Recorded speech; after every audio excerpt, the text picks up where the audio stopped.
Corey LaJoie may be out of a ride, and Mike Wallace returns to attempt the Daytona 500. How's it going, y'all? My name is Eric. Welcome to Out of the Groove. Busy first few days of 2025. We'll talk Corey LaJoie in a moment. His career trajectory has suddenly gone from bad to possibly even worse. But first, let's recap some big news yesterday that I didn't have a chance to discuss in yesterday's episode. Mike Wallace announced on his brother Kenny's YouTube channel that he will attempt to qualify for this year's Daytona 500 with Carl Long's MBM Motorsports. Mike Wallace is 65 years old. His last Cup Series start came in the 2015 Daytona 500, nearly a decade ago. Since then, he's made 3 Xfinity Series starts on road courses in 2020, but that's it. He explained on Kenny Wallace's show that he stepped away from racing years ago to help take care of his wife. Since then, he says he's been active in the political world and says he's been getting in shape, working out in preparation for this opportunity. I must admit, I don't really know how to react to this news. Like, on one hand, cool, Mike Wallace, blast from the past, kind of nostalgic. Racing in the NASCAR Cup Series in the year 2025. That's cool. Go for it, man. But on the other hand, we're talking about a 65-year-old driver who has not raced a NASCAR oval in nearly a decade, has never raced the next-gen car, driving for MBM Motorsports. I know the draft is the great equalizer, but that's not very good equipment. Like, is it the best idea for this guy to jump right into the Great American Race? At least there's a practice session before qualifying, so he'll get some track time before the dual races Thursday night. You see where I'm coming from? I don't know how excited I should be about this. I'm not questioning Mike Wallace's credentials. He's won at Daytona before, but he hasn't raced on an oval in 10 years. I'm a little surprised NASCAR even approved him to attempt the Daytona 500. I don't want to rain on anybody's parade. Let's talk about the open entries into this year's Daytona 500. Obviously, the entry list isn't out, won't be out for like another month, but we now know that NY Racing with JJ Yaley, Live Fast Motorsports with BJ McLeod, and MBM with Mike Wallace are for sure going to attempt to qualify in. So there's 36 chartered teams, 40 cars make the race, so there's 4 open spots. Those are 3. I don't think Legacy Motor Club has confirmed Jimmy Johnson will attempt this race, but I imagine he will, so that gives us 40. And then what? There's Beard Motorsports. They usually attempt this race, the 62 car. There's whoever owns the 50 now. I think it's Amerivet. They could run this race. The Rick Ware Racing 15 does not have a charter for this season. Rick Ware is leasing that charter to RFK, but the 15 could still enter this race. We could say the same about the RCR 33, perhaps. What about Martin Truex Jr.? He said he's running the Daytona 500. It can't be a Gibbs car. He said it wouldn't be 2311. Is Legacy going to run a 4th car potentially? Jimmy and Truex? So realistically, there could be 43, 44, 45 Daytona 500 entries this year. Again, 40 make the show. So I don't love Mike Wallace's odds at this point, but let's see who actually shows up. Teams have often said, yeah, we're coming, and then the week of, they pull out. So we'll see what the competition truly looks like when we get to Speed Week in mid-February. Cool news for longtime race fans. I'm not going to rain on anyone's parade. Good luck to Mike Wallace. I hope he makes some noise. That would be pretty cool to see. Hey, pardon me interrupting myself real quick. As I was sitting down to edit this morning's video, breaking news. Front Row Motorsports has confirmed Noah Gragson will drive the number 4 Ford with crew chief Drew Blickensderfer at the helm. None of this is a huge surprise. The number 4 had been kind of rumored, leaked weeks ago. Even Drew Blickensderfer joining the team. Noah Gragson told Sportsnaut a few weeks ago that much of his Stewart-Haas Racing number 10 team would be coming over with him to Front Row Motorsports. In fact, I found this exact quote from Noah. This is a few weeks ago. He told Sportsnaut, quote, "This is not like a new team where we all have to get used to each other. We already have chemistry. We just have to go out there and perform." I've already spent so much time on Front Row the past week, I'm not going to keep repeating myself, so I'll make this quick. The Gragson situation is different than Gilliland, Zane Smith. Those are kind of existing Front Row Motorsports teams. This is basically the Stewart-Haas 10, now the Front Row 4. So familiar territory for Noah Gragson. Hopefully that helps him get off to a quicker start. Blickensderfer is a veteran crew chief.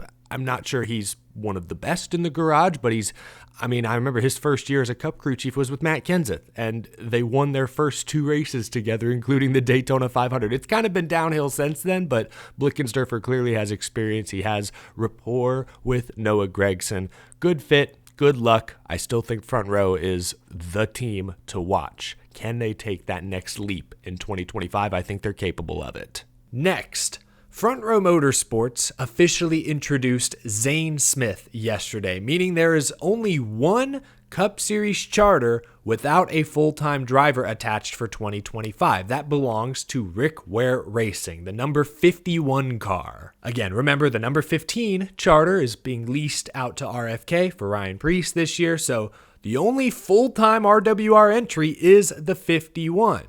That car was raced full-time last year by Justin Haley before the late-season swap, putting Corey LaJoie behind the wheel. Seemed like a tryout for 2025. Many, I think, considered LaJoie the front-runner to land the 51 full-time this season. But yesterday, several reporters noted that Cody Ware is actually the most likely candidate. Jordan Bianchi of The Athletic says Cody Ware is considered the leading candidate to drive the 51 on a full-time basis. Bob Pockris, Fox Sports, says Corey LaJoie is still working on his 2025 plans, but not expected to be full-time in the Rick Ware number 51. Cody Ware appears to be the likely driver of that car. Cody Ware, who was suspended at one point, reinstated last season, actually ran okay in select starts last year. I'll say it. I'll be the brave one. I remember him running top 5 at Daytona in the summer, but I look back at the numbers. In 9 Cup starts last year, Cody Ware had an average finish of 21st. His only DNF was for a mechanical issue. That's not bad. The average finish is actually better than both Justin Haley and Corey LaJoie last year, albeit a much smaller sample size. So I get it. I'm not outraged. Cody Ware, he's the owner's son. Rick Ware signs the checks. If he wants to put his kid in the car, so be it. That's not the story here. The story is Corey LaJoie. Where did it all go wrong? Less than 2 years ago, Rick Hendrick trusted Corey LaJoie to sub for Chase Elliott. Was that the beginning of the end? I still feel like LaJoie is judged unfairly for that performance. I'm talking about 2023. LaJoie suddenly has this big opportunity thrust upon him. As he put it at the time, he was drinking from a fire hose, absolutely flooded with new information. Sensory overload, headed to Gateway, a track Hendrick had kind of struggled at the year before. He runs 21st. Not great. Not a disaster either. I actually think that was the beginning of the end. Not because of Hendrick Motorsports per se, but because that was the same day Carson Hocevar subbed for Corey LaJoie in the Spire number 7. Carson Hocevar, I think he might have been a teenager at the time, maybe 20 years old, first Cup Series start, takes Corey LaJoie's car and drives it into the top 15, outrunning LaJoie, who at the time was in a Hendrick car. Now, obviously, Hocevar Young pushed too hard, eventually blew up the brakes and DNF, but he showed us how fast he can be. With LaJoie and Hocevar as teammates full-time in 2024, you could really compare the two. And unfortunately for Corey, there really was no comparison. Carson Hocevar as a rookie had an average finish of 18.3, 6 top 10s. Corey LaJoie, the vet, had an average finish of 23rd with only 3 top 10 finishes. LaJoie was clearly pushing hard. He was inventing new ways to crash, it seemed. Got into it with Kyle Busch. I can't blame Spire for wanting to go into a different direction. It was a difficult decision, though, as Spire's Jeff Dickerson later acknowledged. But Gainbridge investing in Spire, they demand immediate results. They expect to contend sooner rather than later. That's why they went out and signed Michael McDowell, Justin Haley, paired him up with Rodney Childers. They'd moved on from Corey LaJoie. I think Corey LaJoie is very good at managing equipment. He'll take a 30th place car and run 25th. Keep his nose clean, bring it back in one piece. But it's been a long time since LaJoie was in top 10, top 15 equipment week in, week out. I don't know if he knows when to push. Where is the line? Does he have the same raw feel of a Kyle Larson or apparently a Carson Hocevar? I'm not sure. We saw something similar this past season with Josh Williams, another driver I really like, made a name for himself, overachieving in mid-pack Xfinity Series equipment. He got an opportunity last year with Kaulig, a legit top 10, top 15 organization, and struggled.